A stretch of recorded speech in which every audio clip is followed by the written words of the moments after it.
How's that? Everyone hear me now? Hopefully that's all coming through nice and clear. Hello everyone, welcome today to our live stream, which is all about question time. Man, you can tell I'm tired. So, welcome to Question Time, a chance where we can answer your questions about game dev or anything Unreal related or anything you really want at all, really. Just all you have to do is put your question into chat. I'll try and grab as many as I can going forwards. If I do miss a question, just put it back into chat and I'll try and grab it next time round.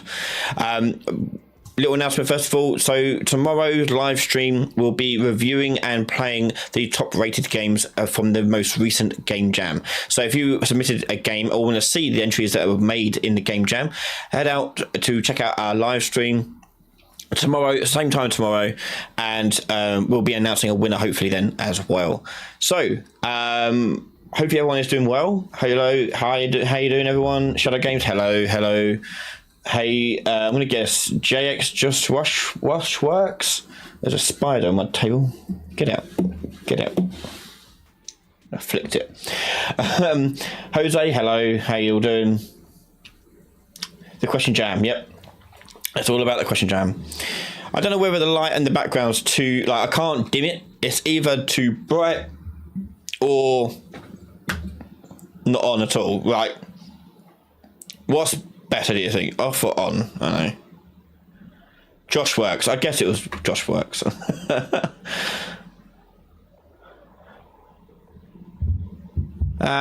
yeah, what do you think? Off or on? The sign. I like. Obviously, we lose the color back, ambient color, but obviously then the sign is nice and bright in the background. Wow. Let me know what you think. Okay, so first few questions are coming through. Let's jump over to Unreal before we forget to do so. Hello. So the first question we've got here from Josh Works is it normal for animations exported from Blender and imported into Unreal Engine 5 to look jittery in some places? I'm unsure if Blender export is a problem or the Unreal Engine import. Oh, that spider's back. I'm going to get it. No, I caught it. I'm going to go throw it out the window. 1 second.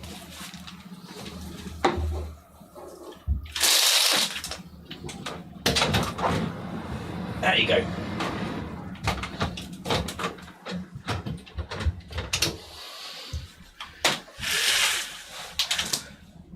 That's better. We got rid of the spider intruder. Hang on, I can't hear nothing. No, I can hear much. There's no music really, but hey, it makes me feel in my safe space. Excellent. Oh, thank you for becoming a member in Productions. Thank you. Okay, so Josh Works. Is it normal for animations exported from Blender, imported Unreal 5 to look jittery in some places? Obviously, to be 100% sure, I need to see the animations, and even then I may not be able to identify exactly what the cause is. But I know from personal experience, a big problem that I've had before is the frame rate. So the animation frame rate in that's been exported from Blender doesn't match what's being played in Unreal, because when you look at the animation settings, so I go pick up an animation. Wrong way. Yeah, so going to any of these animations here, you'll see in the asset details there's a compression section, okay? And so what's actually happening is the in between frames. So let's say you've exported out 120 frame per second animation, right? But in Unreal, it's only running at 30 or 60 frames per second. Well, what it does is compress that and compresses the bone information. So if the bone information is very subtle or in missing frames or whatever, you may get some weird janky issues. But you can see that here in the compression settings. You can actually open these up and you can see what the thresholds they use and what codecs they use for compression. You know, I don't know much about this, but it is there. All I know that from experience is that can be something that could happen. So just make sure you're exporting correctly out from Blender.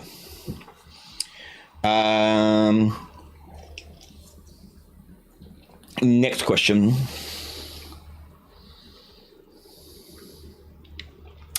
Savage Bro, like, how can I or anyone get to a AAA company or any studio that provides stable jobs? Trick question. AAA Studios does not mean stable jobs, if the last year's proven anything. So it's less about people always make this mistake when they're getting into games, is thinking that AAA is like, that's it. Once you've learned how to make games, you're going to AAA games. When in fact, actually, no, you're more likely that'll be your end goal. Like before then, you'll be working on smaller projects, smaller titles, smaller studios, budget studios that probably won't even get noticed, but they're still doing stuff on contract or whatever it may be. They're your more likely destinations. Once you get there, then the rest becomes a lot easier, because then you have games underneath your belt for experience. You have just general work experience and life experience as well, which will make you better connected inside the game industry. So don't think about AAA studios being the next step. Think of it as being the last step. And once you're there, then you can float between the AAA studios. But if you're thinking about stable job, games is not exactly stable. But if you want a stable job, go work at a fast food restaurant, I guess.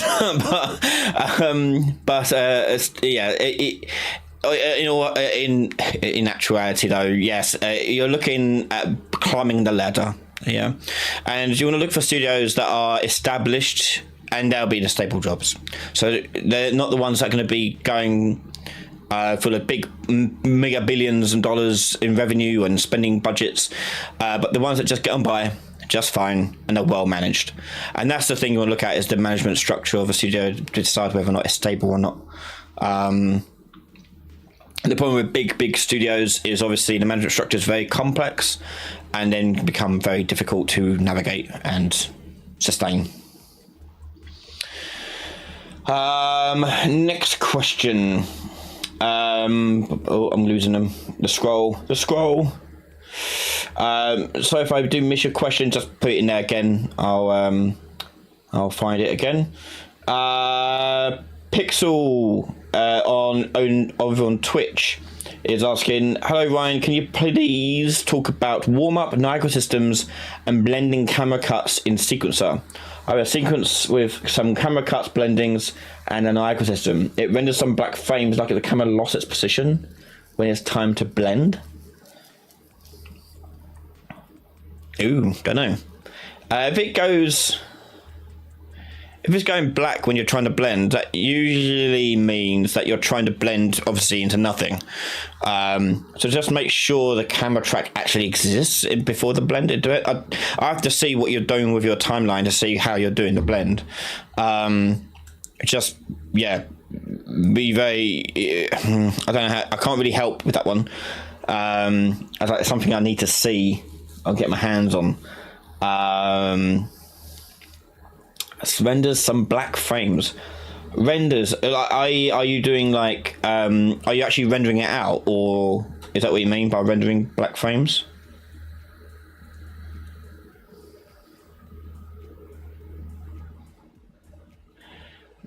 Yeah, let me know. Icarus the Eagle, is it better to start from a template or a blank project? If I'm considering optimization and wanting to reduce bloat, should I start blank? I mean, it depends on the template, but yeah, maybe. Obviously, bloat is not a big thing. Like, bloat's only going to be really problematic for your project size. The actual game size won't be affected. If you don't use something, it won't bake into the game. So don't worry about that if that's your concern. If your concern is project size, then maybe. But it depends on the template. Like, any of the Epic templates aren't big at all. Like, they're tiny. But obviously, if you're building from something that you've got from the marketplace, that may be a different question. Obviously, that depends on what you actually want to get from the project. My personal experience and experience of working with other people is that when getting stuff from the marketplace, like a template project or template game mechanics, is that the code is usually coded in a way where it's only going to be useful in that exact circumstance. The moment you want to do something different with it, it kind of falls apart and it breaks again. I've had to do a couple of jobs for people where they've done this such thing, and I just said to them, like, I'm just going to remake the thing for you from scratch, because like they would have got something, but they were like, oh, I want it to work for third person, not first person. I'm like, okay, right, well, that's not going to work in this circumstance, or they want it to have multiplayer now. Okay, well, that's not going to work in that circumstance. We're going to have to rewrite a lot of it to the point where I'll just do it from scratch. It'll be a lot quicker and easier. So that does happen. So just be mindful of that issue. Robin Dow, for detecting a pickup looking for simple and performant, would a simple collision overlap like a sphere on you and the pickup be better than some kind of looking at trace? Honestly, neither are going to be a really big problem in any case. An overlap would work obviously just fine. It has its own there's pros and cons to each, obviously, but neither are really going to be you're not going to notice a blip on that performance. And this is another problem that people have, is they try to optimize code, and the problem with optimizing code is that usually that's not the problem. The problem is usually rendering. So right about that. In terms of optimal, think about what's optimal for you as a developer. So it is in coding terms. So what's going to make your life easier making the game? Is it an overlap, or is it going to be a trace? Either you're not going to notice really anything at all. Yeah. A trace may be a little bit quicker. That's all. But you'll never notice it. Ever.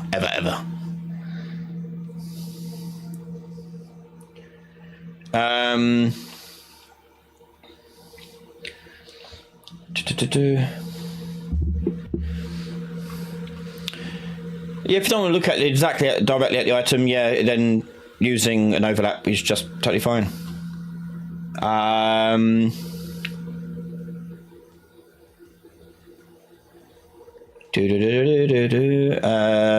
Next up, Astronomy. Hey Ryan, I love the lockpicking in Skyrim. I was wondering, or trying to recreate it myself, but I'm having trouble getting started. Could you show how you would do it? I already have. It's on the channel already. I've done I think it's 3 parts. How to do a lockpick minigame, where you have to rotate the dials or the picks around. Yeah. Use that to get started. I'm gonna sneeze. I feel like I've been wanting to sneeze all day. Oh, there you go. It came.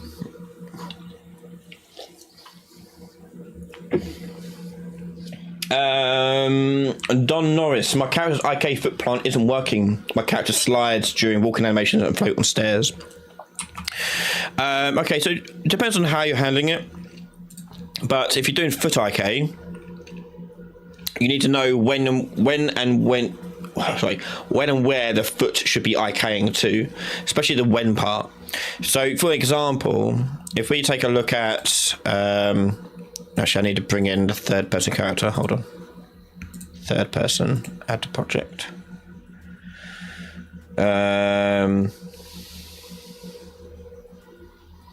Oh, excellent. That's great news, Josh. I'm glad to hear it. Okay, so in, like, for example, wrong place.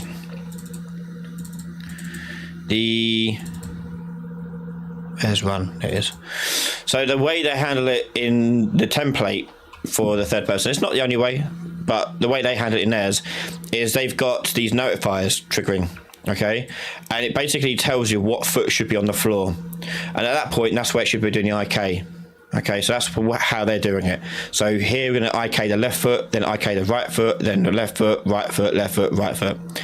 So if you're trying to use the same IK system as Epic have done with their one, you need to make sure you put in these notifiers in here, which you can just do by right-clicking, add notifier, and you'll see in there L foot plant, R foot plant. You see these two here. Okay, and that will handle that. And if you want to see the full workings of that, if we go over to our notify for this, which is not in here, is it? It's in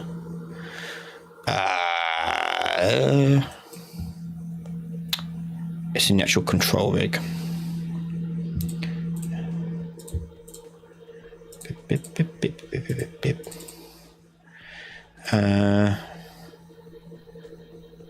Which one did I use in here?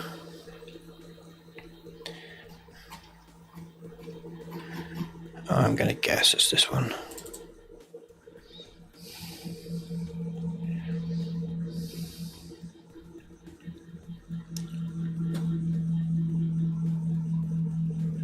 Yeah, so... Oh, God, it's in here. God knows. I don't know if it's in this one or the other ones. I don't know which one they're using.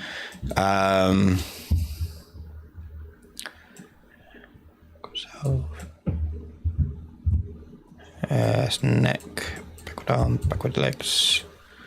No, it must not be that one. It must be procedural. Basic foot guy, okay. Should do, yeah, there you go. Should do IK trace. So that's coming through true or false, whether or not you're falling or not. So true, yeah, do that foot trace. And then that is only being applied. Where is it only being applied? Hang on. Going crazy. It's falling. Going to move. That's how they're doing it. I just don't know where they put it.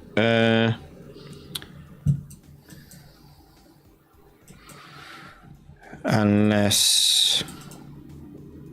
No.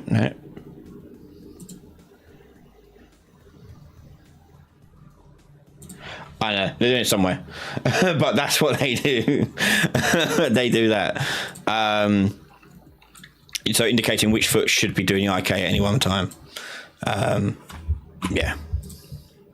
If you look at my... I've done UE4 a while ago. You'll see I'm doing it a different way as well there. There's a few ways of doing it.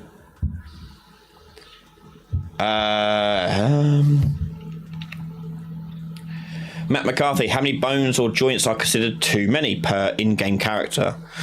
This is actually quite a common thing you come up, not just bones, but talking about other parts of your game, like asset-wise. So you go, well, how many cars is too many cars? How many buildings is too many buildings? How many bones are too many bones? The answer is this, right? Imagine water, right? How much water is too much water? Yeah, it's when you start to drown. That's when it's too much water. So it's likewise with the game. It's too much when the game starts breaking. So for example, the classic answer of this is it depends. If you've got one character in the whole entire game animating, then you can probably have quite a lot of bones. If you've got like 100 of them, you want as few bones as possible. You know, it's all a matter of perspective. And so that's the balancing act you have as a game developer, is balancing what you need and what you can get away with. So yeah. Windows versus Mac for Unreal. Just Windows for everything. I hate it, Mac.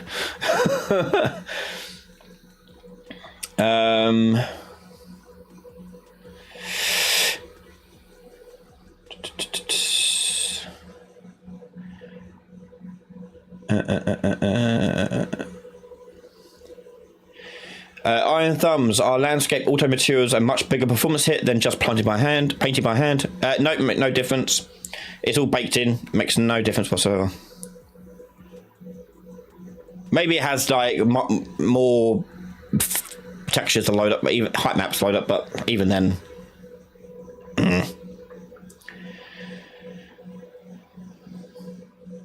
Stefan, how are you on? Do you have any plans to do an optimization video for MetaHumans? Yes, because obviously I did it for Mimic. That's been optimized with MetaHumans there. So yeah, that's something to look at there. Super Daniel Grango, what is the best practice for widgets? For example, if I have a player UI widget, should I call other widgets upon the said widget, like shop and inventory, as a user created inside it as image shows? And you put the image on the thing. Okay, well, I guess I know what you're talking about. So, okay, the best practice for UI is this. You would have the widget for your player HUD. Okay, so do player HUD, for example, right? And inside that, I would approach this as the container for all the things that are actively on your screen most of the time. Okay, things like inventory and shop. Now, these, again, comes back to it depends. But the thing with this is that it's always going to be cheaper to create a widget and just hide and show it. Yeah, that's always going to be the better solution. but you don't need to. Again, it comes down to that performance issue of like you too much is overkill, and chances are your performance issues are going to be somewhere else entirely. But the biggest thing with the way I handle widgets is I think of the player HUD as a container, okay, and that would be like the single canvas panel in here, right? And then inside of that will be the custom widgets that I've made for like the health, the ammo, the map, the objectives, whatever. That will be in here. The stuff that's going to be on the screen almost all the time. Then for the shop and inventory, I will tend to, again, it depends on the game. Most of the time, I'm opening up fresh every time and putting all the logic on there. I don't generally do that with the player HUD because I don't see it as part of the player HUD necessarily. Like player HUD, I would always put in the boat of this is the live stuff, the stuff that's always happening. Whereas inventory, you could go the whole game without ever pressing the inventory button. And so you don't necessarily need to keep it up there the whole entire time and just hidden from view. You can just make it appear when you want to make it appear. And you see a lot of games actually do this too. So anytime you see in the game when you push the pause button or menu button, go to menu, it takes a little second for it to load up all the stuff. That's what's happening there. Okay, it's not just changing its visibility, it's actually getting the latest information. And if you have to get the latest information anyway, you might as well just make the thing from scratch anyway. So it depends. But yeah, so like I play hard and then I have more in here. And I tend to also make my own custom buttons as well. So usually you have an art style you're going for your game. You make the button, so what, in here. And then you make the graph work with the button with event dispatches. So on button pressed, for example. And you call that when you want to use it. And then in your HUD, wherever you want to put it, you would put that in as a event dispatcher that's been hooked up. So you can drag in custom button into there and bring it across. And then you can tie it, if you go down to event dispatchers, or events rather, you'll see on button pressed, which will make the event for that. So I'll make generic ones like that. Windows, buttons, anything that I can see myself using more and more of, panels, you know, whatever it may be. And there'll be like sub widgets inside of the main widget here, but the player HUD is mostly just dealing with the live stuff. Everything else I just create as it comes. I put all the logic on it.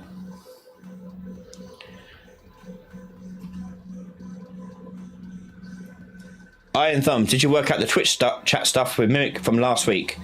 I believe so, yes. Yes. We got it working. It was just some other weird things with audio issues, but I found that problem, fixed that. Yeah.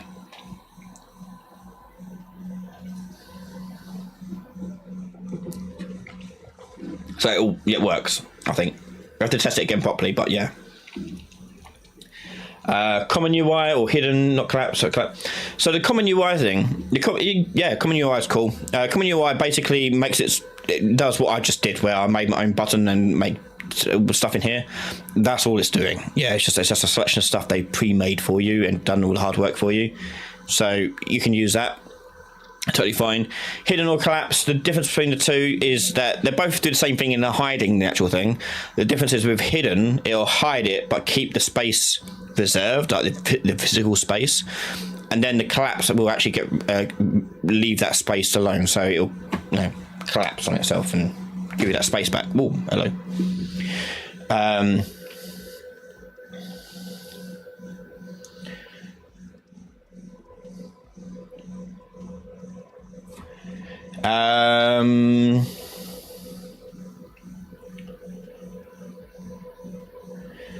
Ant Monkey, for the jam review, how many of the top rated are you going to try and do? It depends on time, but I'm going to hopefully do 10, the top 10. But we'll see how far we get. We may be able to do more, honestly. And if it does seem like we need to do multiple nights of streams, we'll do multiple nights of streams as well.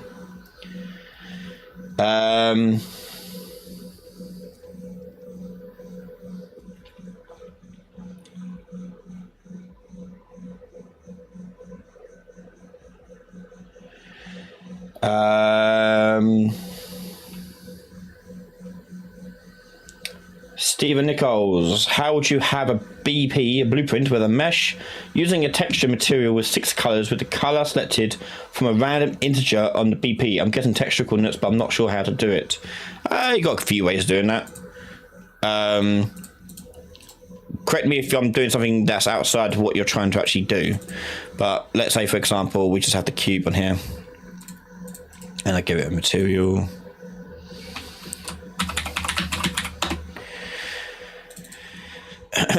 And I'll give this a color. And I'll make this color parameter. And we'll call it color. And that'll do there. Save that. Close that. And I can give that on here. Qmat, there you go. And if I want that color to change based upon an integer, you've got a few ways you could do it. One such way is you can make it a dynamic material instance and then make it selectable via the construction script in here. So we're going to construction, cube, create dynamic material instance. And we'll create our one based on the cube map. Promote that to a variable. And then we're going to set the color, set vector parameter. I'm going to name our one color, that's what we called it in our thing. And then the value, what we can do here is we can do random array item and then make the array. Oh, not random, sorry. We just do that and do get copy and then put that into there. But yeah, make the array and just make, like, I don't know, 6 you said, so let's make 6 colors. There we go. Red, green, blue, red and green, red and blue, green and blue. Okay. And then this value here, this integer, you just promote that to a variable. And you do color index. And you just make that editable. And you can clamp it as well to decide a range between 0 and 5. A value range of 0 and 5. And there you go. So, oh, wait, I've got to actually apply it. Whoops. And once you've done this, we have to set the material to the actual mesh. So cube, set material to our new material here. And yeah, and that's it. So drag that out. And I've got a slider down here which I can change the color of to whatever I want out of those 6. Yeah, that's just a simple way of doing that. But you could do it other ways, I'm sure. Like you can do texture coordinates if you want to do it with texture coordinates. Yeah. We work with different textures, so if I wanted to use number or letters instead of colors, I would have it display those. Oh yeah, okay. I've done something similar to that before. Yeah, I've done a video on it. Hang on. I haven't got a texture I can do it with. But yeah, it's manipulation of UVs. So let's say, let me get a texture I can show you what you do. Hold on.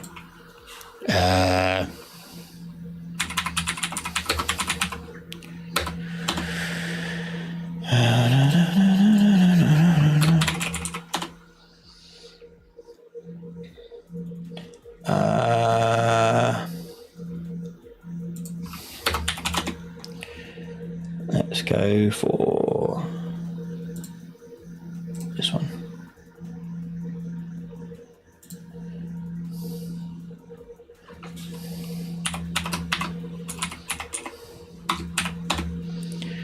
UV grid. So there's our texture, okay? And plug that in there. And I'll do it as a plane so it's easy to see. So obviously we've got lots of colors, and let's say you just want to focus one of the squares, okay, that we've got in here. First of all, you have to split up your texture coordinate. So texture coordinate goes from 0, 0 to 1, 1. So goes from 0 on the left, top left here, 1, 1 to bottom right here. So first of all, we need to find out how many we need to have in here.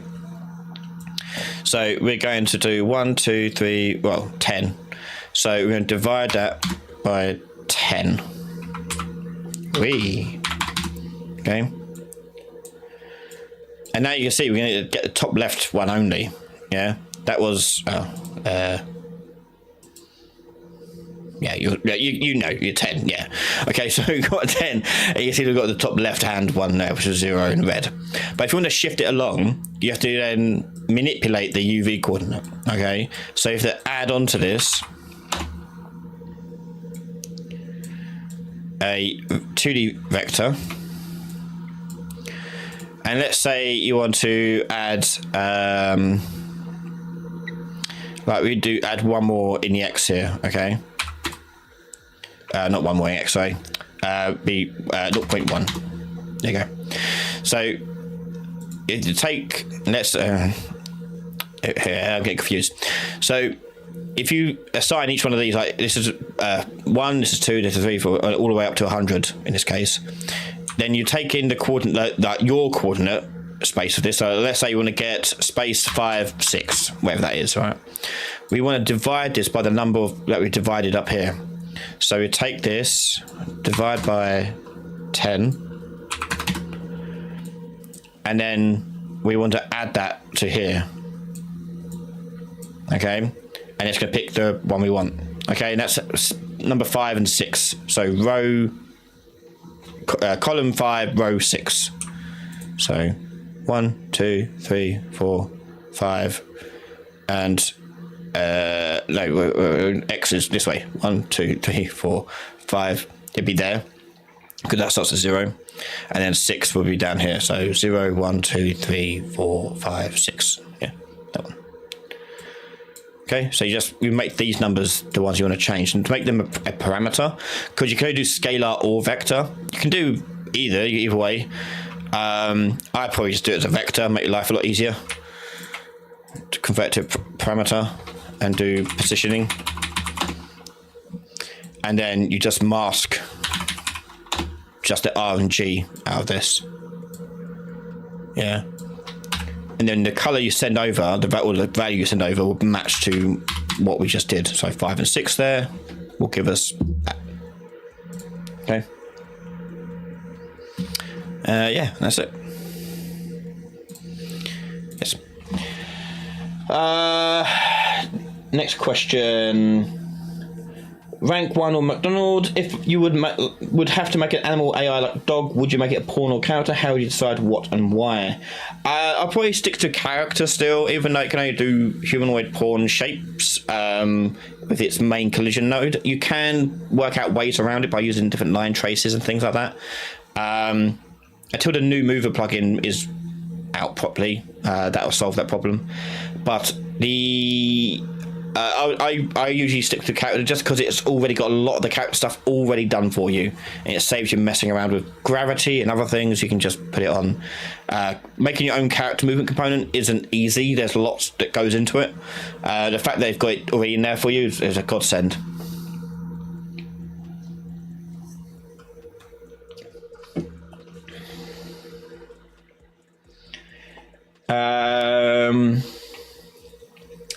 Hi, princess.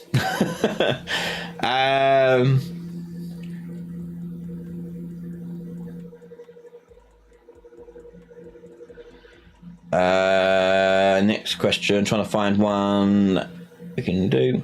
What's the best way to convert BP project to C++? No nice answer for this one. There's a few things you can do.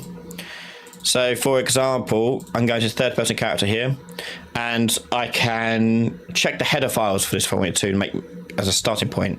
So if I just right click on any asset in here, I can go to preview equivalent C++ header. This is not the actual header. If you want to make your own, you need this is the header file, okay? But the actual implementation, that's going to be done by hand. There's no way of doing it the other way around. But there's a starting point. It saves you a bit of work. You can just copy it from here. Yeah. NASA, Ryan, my game is finished. Nightmare is save and load system. How to make a save system if you have a struct which has 3 variables in it: integer for ammo, class reference. Same with any other save system. So just go check out my save system file, series of videos, and you'll see how that is applied. Yeah, that's about it really. It's exactly the same now with a struct, no different. Galib, what can I do to learn Unreal? Every time I try to learn, there's so much on YouTube, it blows my mind and I stop learning. My advice is, so when I first ever learned Unreal, I didn't follow any YouTube tutorials, didn't go to anything, I just nothing at all. The main thing I did was I just played around with stuff. I look at documentation here and then, a quick Google here and then at the start, but beyond that, there was no course I did or anything like that. It was like, just play around with it. And that's the best advice I can give, is just play around with it and just make anything interesting, like make it something cool. There's a few things I tend to try and get people to do. So when I'm doing an actual class in front of students or private session wise, there are particular few steps I try to do first and foremost. Like first of all, when I'm teaching Unreal, I'll say to them, like, first of all, we're going to make a simple, like, in this level, a little collecting game where we're going to make little coins appear and you have to collect all the coins up. Yeah, focus on something small like that. Don't go in thinking, I'm going to make an RPG, I'm going to make an action-adventure game, I'm going to make a shooter. Don't do that. Make crappy little mechanics, like, I'm going to go collect coins, and that's it. I've got to collect 10 coins, that's the game. Think of it like little carnival games almost, like, that's the goal you want to do. And then try and solve that problem first, and then you add layers to it. Okay, now the coins move. Okay, now the coins are some of the coins are bad coins. Some coins are worth double, and some of them are timed. You can elaborate on that and go further and further and further. And that's the best way to do it, is to pick something very, very small that you can layer in new mechanics on top of it. Don't go ahead and thinking for about like, oh, I need to make an RPG or action adventure game. That's a lot to think about. Just focus on like, hey, I want to make a coin collecting thing. That's the best way.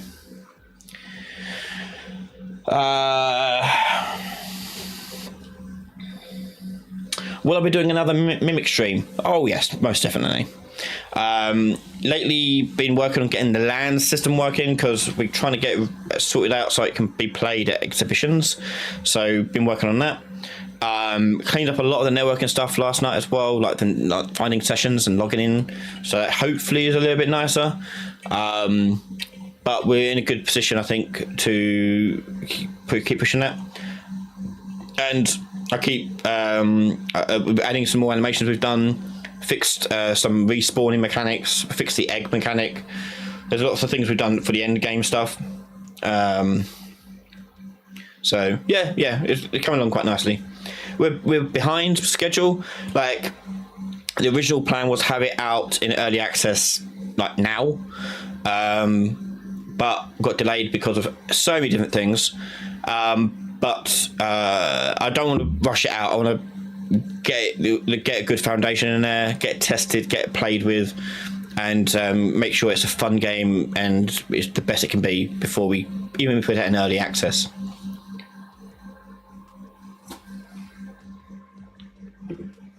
Do you have any beginner tutorials for the blueprints?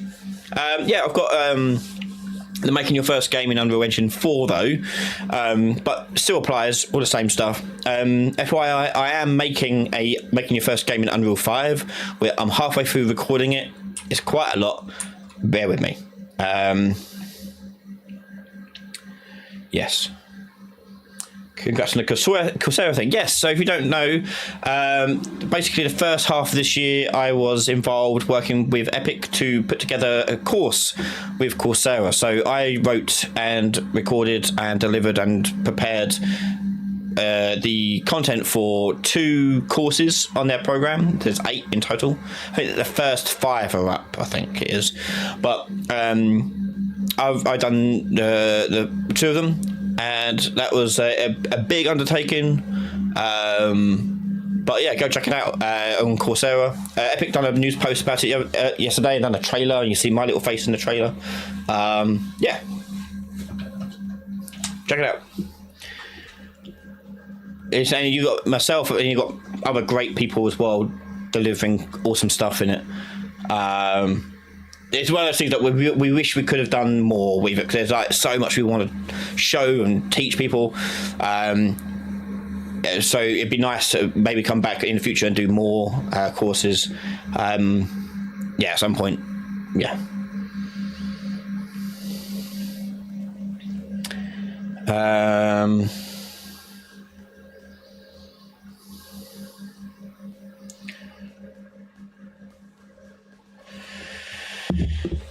Where are the brushes like in geometry in 5.3? Yep, so they're kind of hidden away. You go up to this little panel up here, you go to place actors panel, and you'll find it there.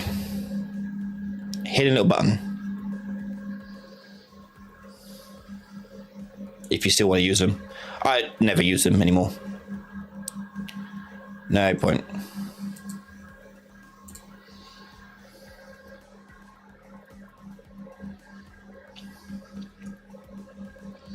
What jobs can you get if you learn Unreal Engine?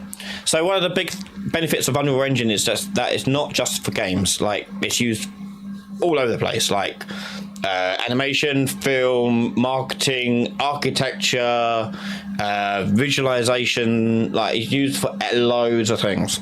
So learning it's a great skill to have, and a lot of demand is coming from the industries about saying, hey, we want people with Unreal Engine skills. So yes, it is a toolbox like any other tool, but it has got lots of versatility to it as well. So yeah, basically whatever you can dream up, you can make a job out of it, I'm sure.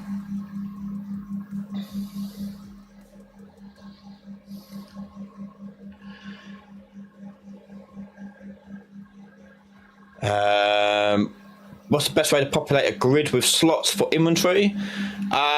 Same as I've done it in my inventory series. Just go check that out.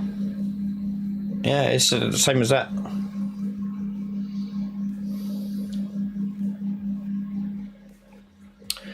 Lottie, hi, I use a levels tab to move assets from one map to another. What is the intended use of the levels tab? Good question. So for those who don't know, if you go to window, there's levels, right? And the levels tab, I can't really show you because of world partition. Basically, it's a way of doing streaming levels. So when you want to stream part of a level in and undo another part of the level. This has mostly been replaced with world partitioning, and the alternative of this same sort of feature in world partitioning is data layers, which you can find in world partition. Data layers.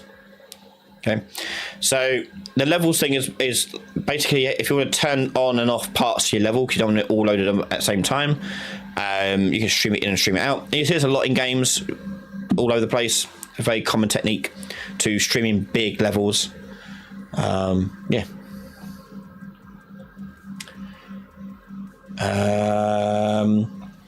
Game Yuga request make tutorial for some unique mechanics like in games Viewfinder, Slibble, and Super Hot. I would love to. That's a lot of work though. So the reason why those games are so notable is because that mechanic they've put in their games, that's it. That's what they worked on, was that. And some of it blows my mind. The Viewfinder thing, I have some inkling of how to do it, but a lot of it is over my head. People who did that were very good. Matt McCarthy, how to prevent camera bobbing when walking up the stairs? Is this just making the collision a smooth ramp? You can do that, but there is also in the details panel for the character movement. I believe it's in here. Walking.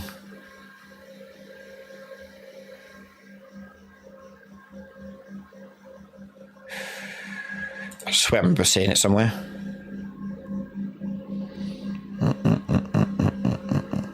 Unless I was dreaming it.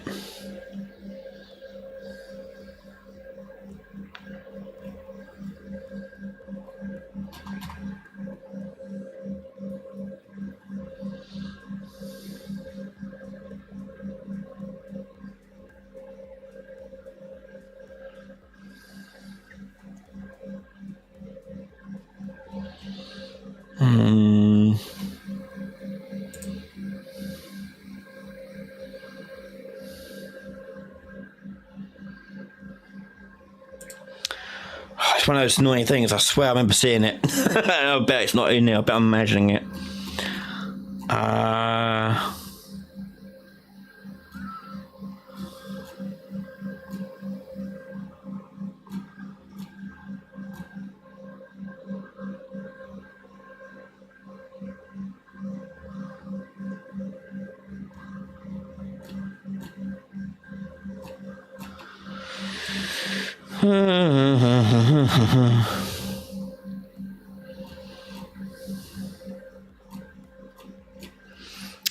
Maybe class default. Maybe it's in this.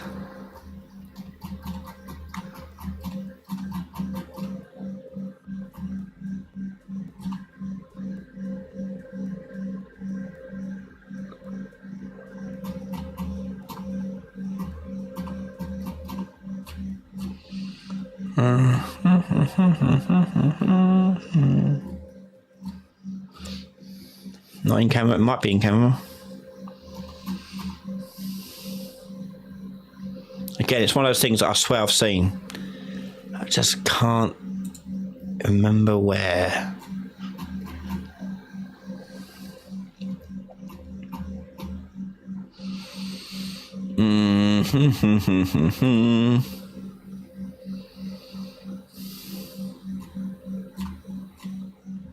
Obviously, a smooth ramp will do it.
I don't know.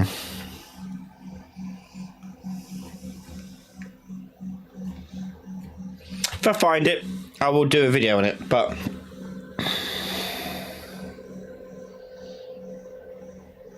I just swear I remember seeing it. I swear I remember seeing it.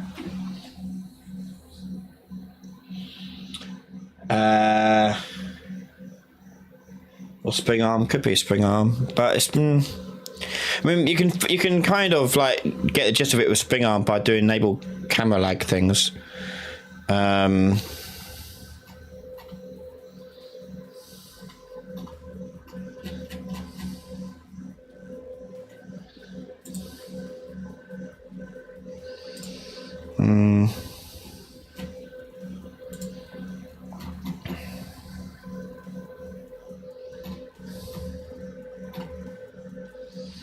Don't know. No, I don't know. If I find it, I'll do a video on it or something, or a short. No.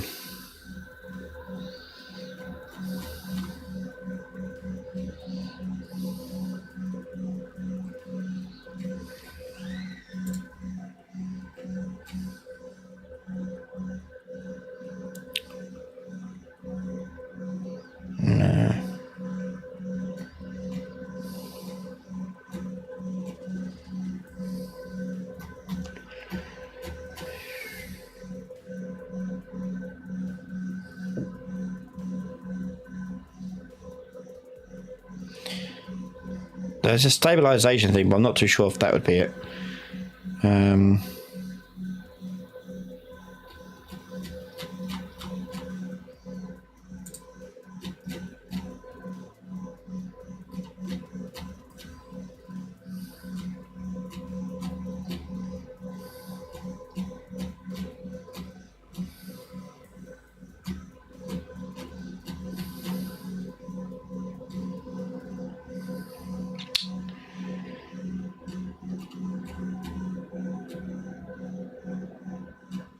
Yeah, I don't know. Yeah, it's somewhere. I swear it is. Anyway, I have to go on to the next question. Sorry.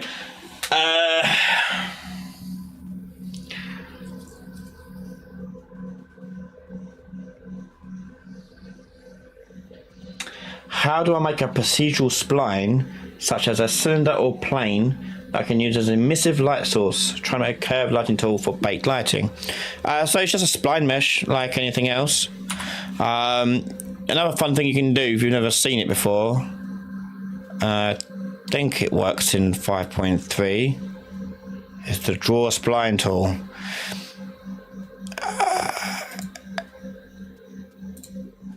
Pretty certain. Let's see if it works. So what the spline tool should do is you can indicate what spline mesh you want it to do, and you just click and draw, and it'll do a spline in that shape. I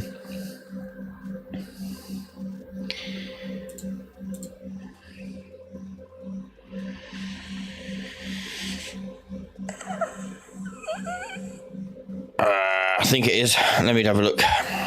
You can do all classes spline mesh actor, that one,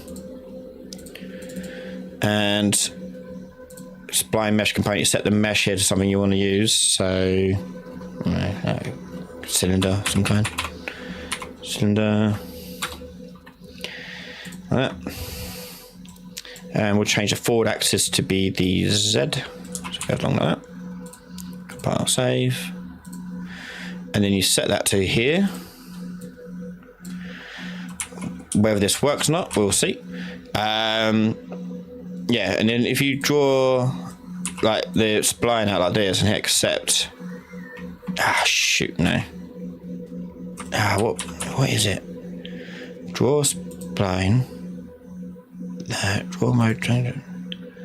Free draw.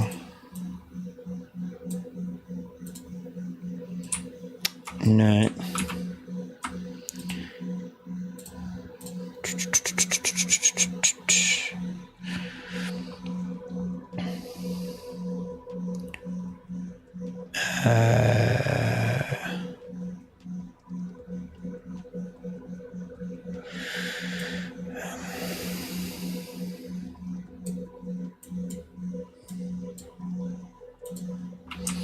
Damn it. It does something like this. I can't remember if I do something else. Let me look it up in the documentation. Hold on. UE5 docs modeling draw spline, because it is a cool tool.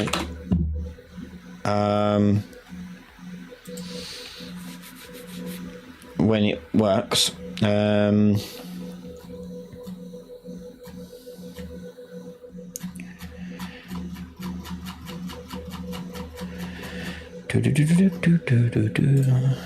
As per usual, the spline tool is not spoken about on here.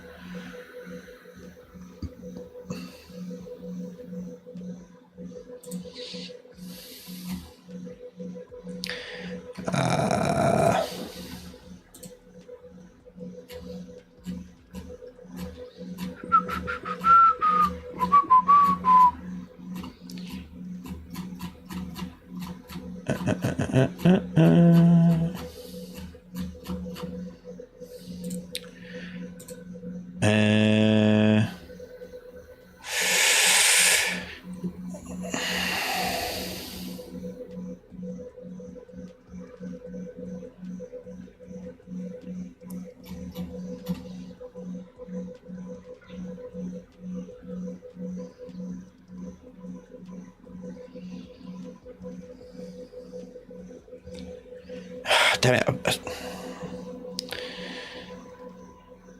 How did I get this working before?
Damn it.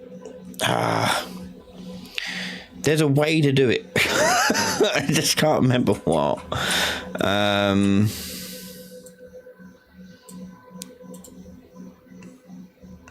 Why is that not going with that? Spline mesh actor. Yeah. Hold on. They did a... Was it Chris Murphy did it? I can't remember now. Hold on. Let me have a look. I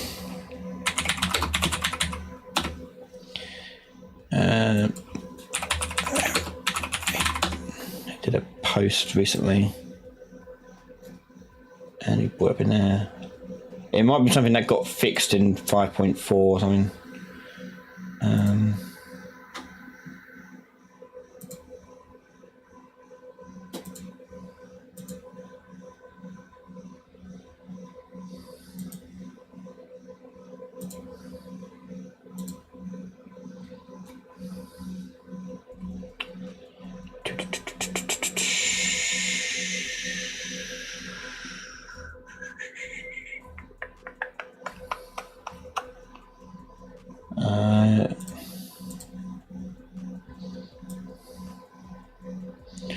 Let's see if I can find it.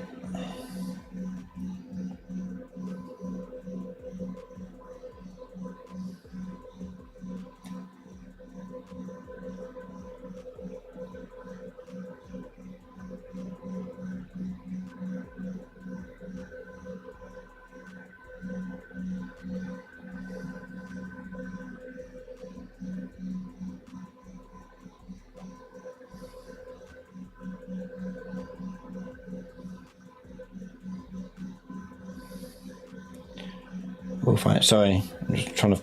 It's bugging me now.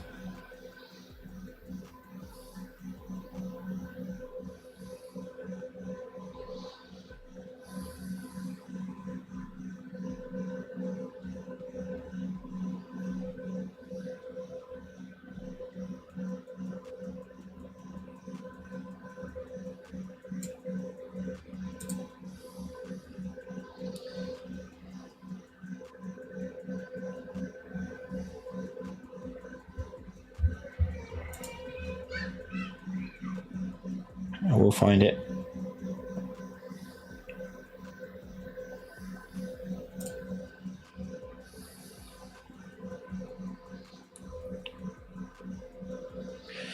Create blueprint, yeah. Then why is mine not working? Maybe it's just one of those things that's broken. Maybe change it back to 0. Free draw. It just does the 1. Why?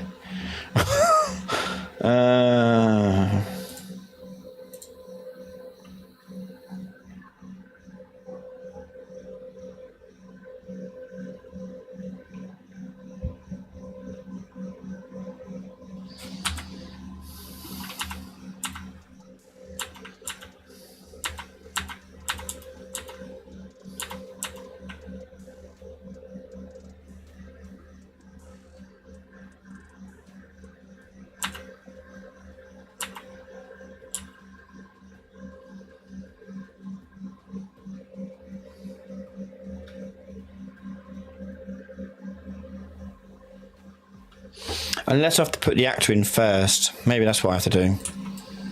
Maybe that's what I'm messing up. So we'll put the spline actor in first. Also, why is this red? That should be red.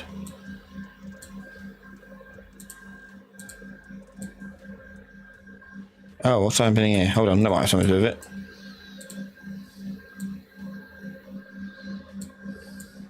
Oh no, it's there. That's fine. So draw a spline and choose existing actor. Choose that one. No, I don't know. Maybe it was broken in this one. maybe it works in 5.4, but you can drag it out and it will draw the spline on the scene. I'll have to look into that one. But I'm pretty certain that should work, but I don't understand why it won't.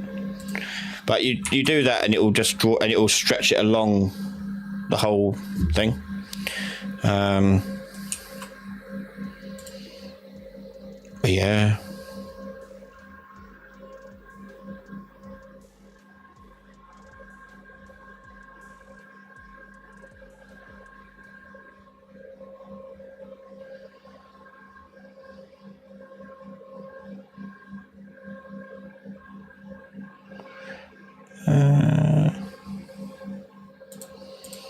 Unless I need to do it, make sure the construction script oh wait.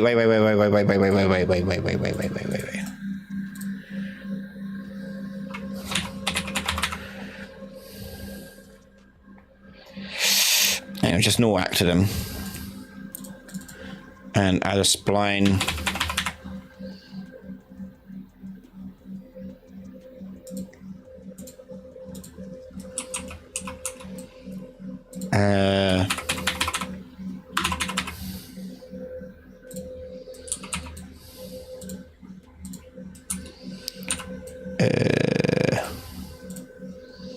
Will that work with that?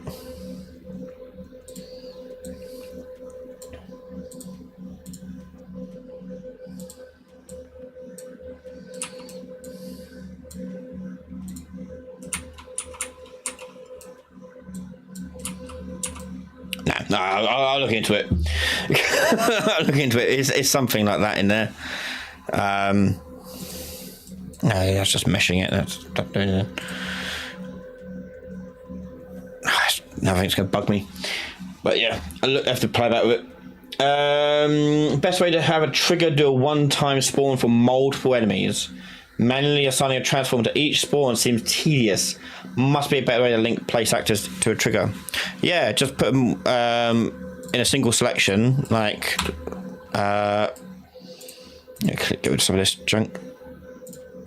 Okay, so let's say you've got your enemy character. Well, in fact, let's send this to the enemy character, right? You place. So you've got two things you can do. One, you can pre-place your enemies like this, or place spawners wherever you want, and then put them inside of a volume or group them up together to say like, hey, these enemies should spawn in when I tell them to. And you can do that with like a spawner volume. In fact, actually, let's just do a spawner volume. Hang on, I'm going to take these out.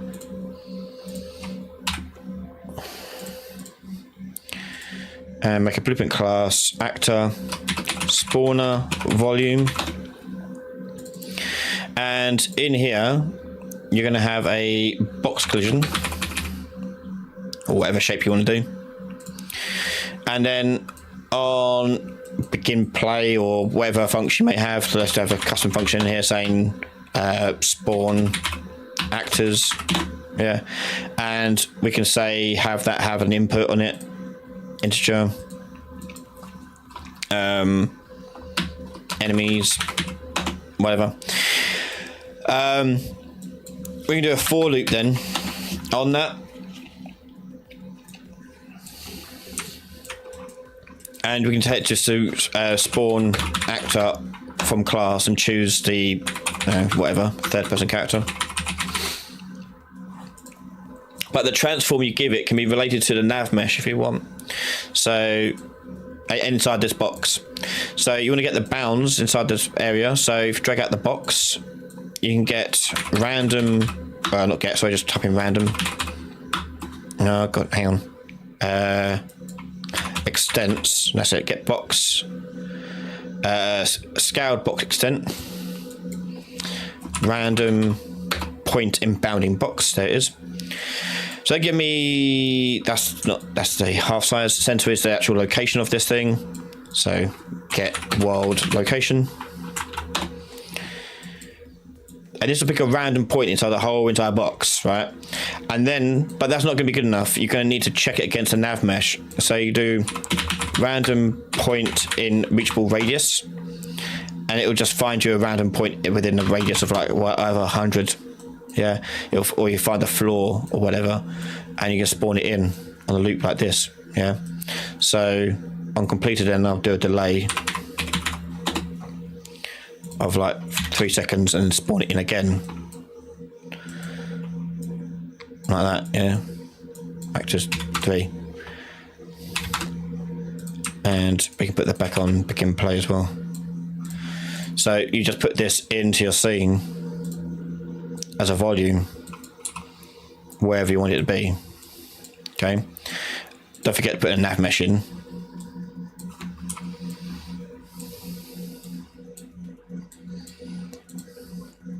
But it will spawn them in. Yeah, you'll see more of them spawning in now. So you can do that. That's one way of doing it. The other way you see a lot of games do it is they'll have the enemies in here already pre-placed. Depends on what you're doing with them. You pre-place them, they're just not active or doing anything, and then you tell them to be possessed as soon as you get into a certain area. That's the other way you see it. But yeah. If I wanted to set specific placement of characters versus random points, then don't do it as a volume, do trigger points, so actual spawn points. Don't have to be the thing, the actual enemy. It could be just a spawn point. And you just go spawn point there, and you just trigger the spawn point to spawn in an enemy class. I would go in and given it some functionality to customize, like what class is going to spawn, how many is going to spawn, interval between spawns, the radius of the spawn, like where it can spawn in relation to that point. Yeah, if it's going to be a one-time thing, that depends on the one-time with the trigger side of things. So it's not the spawner's problem, that's the trigger's problem you need to solve. So if the one-time situation, then the trigger must have like a do once on it or something like that to stop it from spawning anymore. Or destroy the trigger as soon as it's been triggered. Yeah. That'll have to do, unfortunately, today, guys. So sorry I couldn't answer everyone's questions. We're back again live tomorrow, reviewing people's Game Jam entries. So do check it out tomorrow. It'll be good fun. Besides that, thank you so much for all your support in the channel. Everyone over on Patreon, thank you for your continued support. I hope you enjoyed the newest videos coming up on there. Got more coming out this week for you guys, including like wall running type stuff that's coming today, tomorrow, probably tomorrow, for Patreon people. But yeah, thank you for your support. If you want to support the channel, head over to patreon.com/Ryan Laley, or you can sign up to the YouTube membership, whatever floats your boat. Thank you so much everyone who is supporting the channel already out there. It really does help and means everything, so thank you so much, and I hope I can do more to help you everyone out. So thank you again for watching. Make sure you come back tomorrow to watch the results of our Game Jam. Otherwise, have a good evening, and I'll see you next time. Good night everyone.